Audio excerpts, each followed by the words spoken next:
சட்டத்தை அவரே கையில் எடுத்துக்கொள்ள சென்றதால் காவல்துறை அவரை கைது செய்திருக்கின்றது.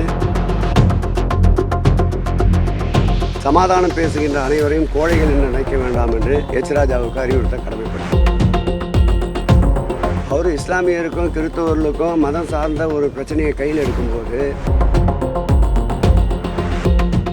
வெள்ளத்தி மரத்தை பார்வையிட்டே தீர்வுன்னு சொல்லி ராஜா மலை மேலே போனது அவரை கைது பண்ணிருக்காங்க. ஒரு வருஷத்துக்கு 12 பேர் கைது பண்ணியிருக்காங்க. தொடர்ந்து இந்த பிரச்சனைக்குள்ள இந்த விவகாரம் பெருசாகிட்டு எஸ்கலேட் ஆகிற மாதிரி இருக்கு. என்ன காரணம்?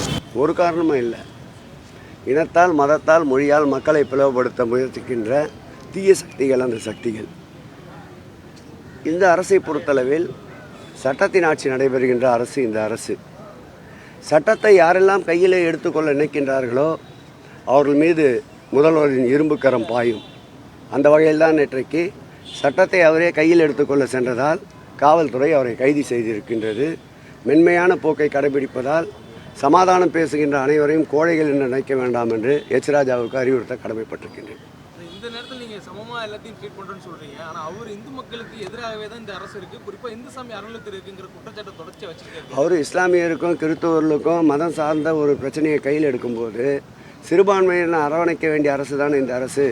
இது எல்லோருக்கும் எல்லா மாநில அரசு. இதில் ஜாதி மத பேதங்களுக்கு இடமில்லை.